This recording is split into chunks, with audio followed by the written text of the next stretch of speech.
सम्पूर्णमा नमस्कार। आज म नेपाल वन सेवा जनरल फरेस्टीसम्म तेस्रो तह वनरक्षक पदको लिखित परीक्षाको लागि एकदमै महत्त्वपूर्ण नमुना प्रश्न सेट लिएर आएको छु। कृपया भिडियोलाई अन्त्यसम्म हेर्नुहोला। साथै यदि हाम्रो च्यानललाई सब्स्क्राइब गर्नुभएको छैन भने सब्स्क्राइब गरी जोडिनुहोला। म अब ढिला नगरिकन प्रश्न उत्तरतिर जान चाहन्छु। प्रश्न नम्बर 1 मा रहेको छ, नेपालमा संरक्षित वन्यजन्तु अर्ना कुन आरक्षमा मात्र पाइन्छ? क मा रहेको छ पर्सा, ख मा ढोरपाटन, ग मा कोसीटप्पु, घ मा चितवन रहेको छ। यसको राइट आन्सर रहेको छ कोसीटप्पु वन्यजन्तु आरक्ष। अर्नाको लागि चाहिँ प्रसिद्ध यो कोसीटप्पु वन्यजन्तु आरक्ष रहेको छ। यसको राइट आन्सर चाहिँ कोसीटप्पु वन्यजन्तु आरक्ष। र यसै गरी प्रश्न नम्बर 2 मा रहेको छ, गैंडाको सिङलाई के भनिन्छ? अप्सन नम्बर क मा रहेको छ याक, ख मा नाग, ग मा रहेको छ खाग, घ मा रहेको छ सुड।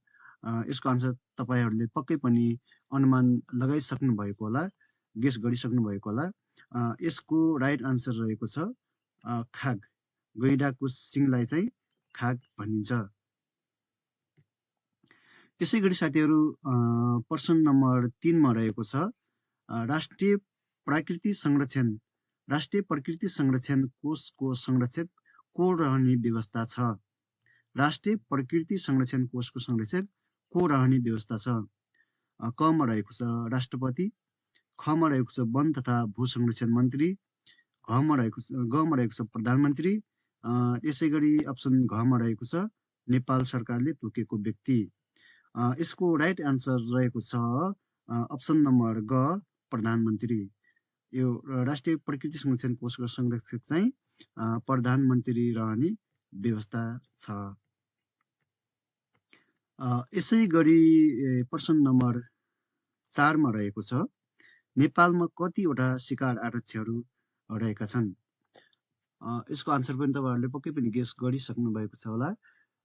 अप्सन नम्बर क मा रहेको छ 4, ख मा रहेको छ 3, ग मा रहेको छ 2, घ मा रहेको छ 1।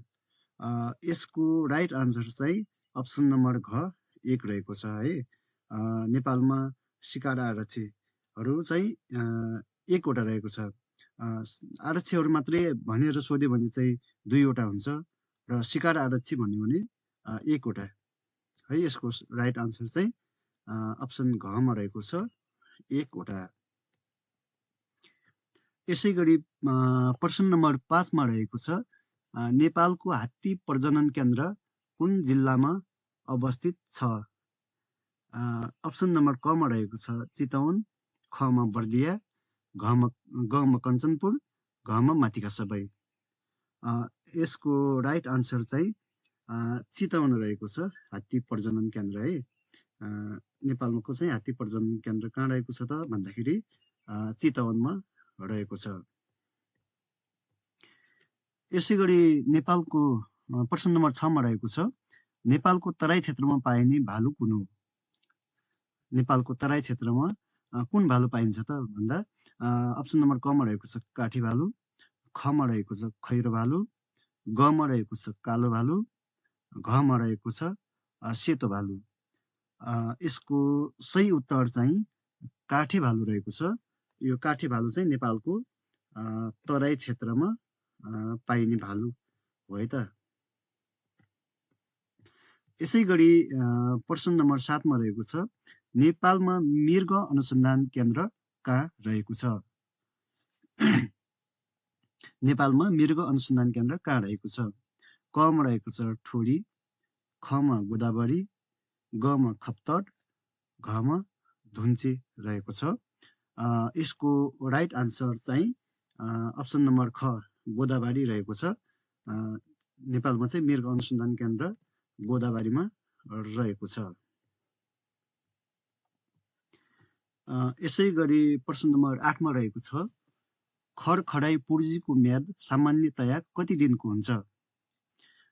अप्सन क मा रहेको छ 7 दिन, ख मा रहेको छ 12 दिन, ग मा रहेको छ 14 दिन, घ मा रहेको छ 16 दिन। यसको राइट आन्सर चाहिँ अप्सन नम्बर कमा रहेको छ 7 दिन। खडखडाई पूर्जीको म्याद चाहिँ 7 दिन हुने गर्दछ।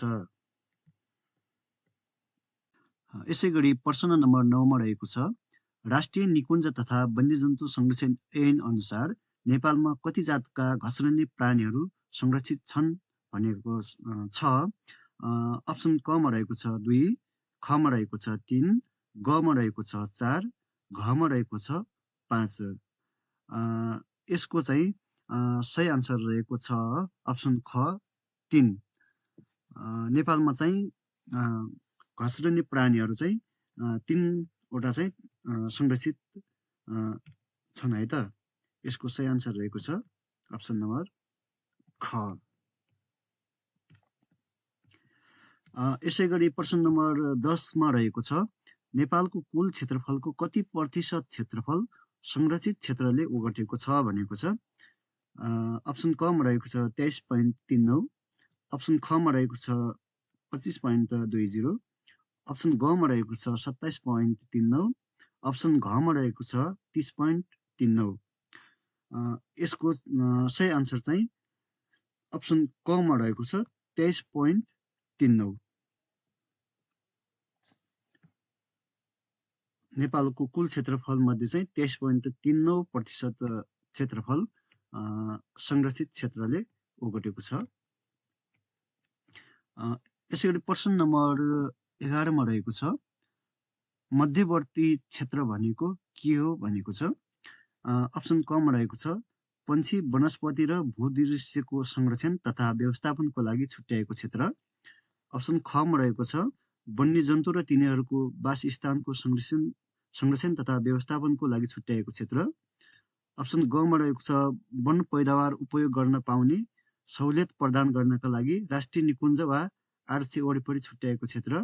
अप्सन घ मा रहेको छ माथिका सबै।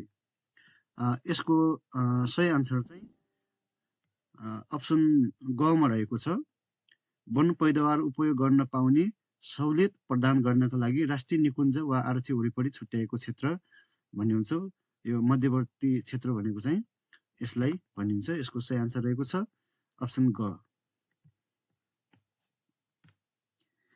यसै गरी प्रश्न नम्बर 12 मा रहेको छ येल्लो लिभिङ गोल्ड नामले चिनिने जडीबुटी कुन हो भनेर सोधेको छ। क मा रहेको छ काउलो, ख मा रहेको छ असुरो, ग मा रहेको छ अलैची, घ मा रहेको छ एर्सागुम्बा। तपाईहरुले पक्कै पनि यसको आन्सर गेस गरिसक्नु भएको छ होला। यसको सही उत्तर हुन्छ अप्सन घ एर्सागुम्बा। यसलाई चाहिँ येल्लो लिभिङ गोल्ड भनेर पनि चिनिन्छ। र अर्को प्रश्न रहेको छ प्रश्न नम्बर 13 पश्चिम नेपालमा मात्र पाइने वनस्पति कुन हो भनेर सोधेको छ।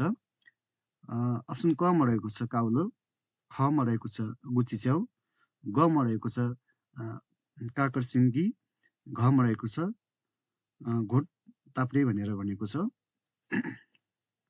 यसको सही आन्सर चाहिँ अप्सन ग रहेको छ।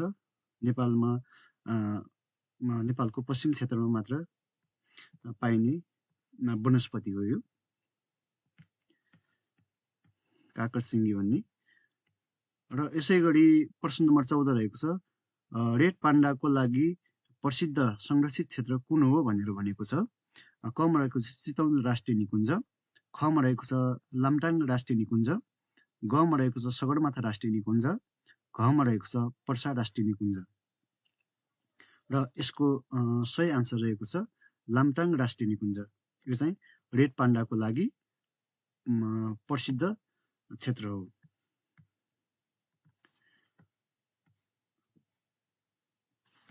यसै गरी प्रश्न नम्बर 15 मा रहेको छ सरकारले राष्ट्रिय वृक्षारोपण दिवस कहिले मनाउने गरेको छ भनेर सोधेको छ।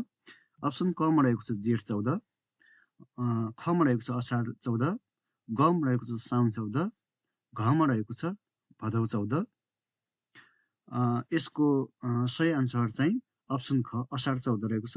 सरकारले चाहिँ असार 14 गते राष्ट्रिय वृक्षारोपण दिवस मनाउने गरेको छ। यसै गरी प्रश्न नम्बर 16 मा रहेको छ नेपालमा वन्यजन्तु सङ्ग्रहालय कुन जिल्लामा रहेको छ भनेको छ।